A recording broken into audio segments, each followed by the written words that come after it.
History सिर्फ Kings और Wars की नहीं होती, उसमें छुपी होती है वो डार्कनेस जो कभी किताबों में नहीं लिखी जाती। आज हम बात करेंगे ऐसी ही कुछ पनिशमेंट्स की जो इंसान ने ही इंसान को दी, not for justice but to make them suffer, truly suffer. The brazen bull.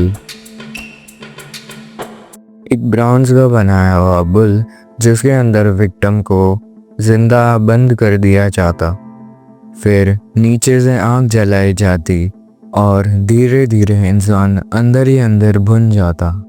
इस बुल का मुंह स्पेशली डिज़ाइन किया गया था ताकि अंदर से आने वाली चीख बुल की गरजती हुई आवाज़ जैसी लगे। इस पनिशमेंट का असली मकसद सज़ा नहीं, पब्लिक स्पेक्टेकल क्रिएट करना था, एक वार्निंग सबके लिए। स्कैफिज्म, द पर्शियन वाटर टॉर्चर। ये पनिशमेंट पर्शिया में दिया जाता था। विक्टिम को दो बोट्स के बीच में फंसा दिया जाता, फिर उसके ऊपर मिल्क और हनी डाल के उसे एक स्वाम्प के अंदर छोड़ दिया जाता। कीड़े, इंसेक्ट्स, वर्म्स सब विक्टिम के अंदर तक घुस जाते। विक्टिम दिनों तक सफ़र करता। लिंची, डेथ बाय 1000 कट्स।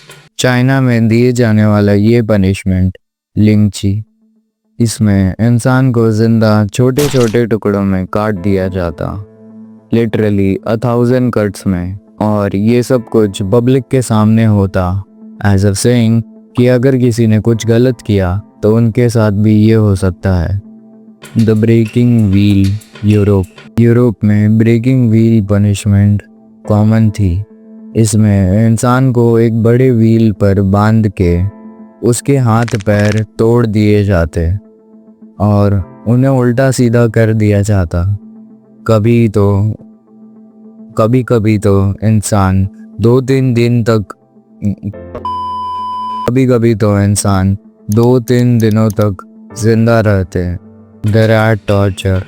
इस पनिशमेंट में विक्टिम के पेट से एक मेटल का कंटेनर बांध दिया जाता जिसके अंदर जिंदा चूहे होते, फिर इस कंटेनर को बाहर से गर्म कर दिया जाता। डरते हुए चूहे गर्म सरफेस से बचने के लिए एक ही रास्ता चुनते और वो था विक्टिम के पेट से, और वो अपने शार्प पंजों से विक्टिम के बॉडी को अंदर से काट कर भागने की कोशिश करते। ये एक स्लो, पेनफुल और मेंटली हॉरिफाइंग टॉर्चर मेथड था। सॉइंग। इस पनिशमेंट में आदमी को उल्टी पोजीशन में लटकाया जाता था, फिर बीच से एक सॉ की मदद से उसे काट दिया जाता। उल्टा लटकाना इसलिए ताकि ब्लड ब्रेन तक जाता रहे और इंसान ज़्यादा से ज़्यादा देर तक जिंदा रहे। तो ये थे कुछ सबसे क्रूअल पनिशमेंट्स जो इंसान ने इंसान को दिए। शायद इंसानियत का मतलब भूल गए थे ये लोग। एनीवेज, लाइक, शेयर और सब्सक्राइब कर लो अगर तुम्हें भी ब्रेजन बुल के अंदर नहीं जाना है।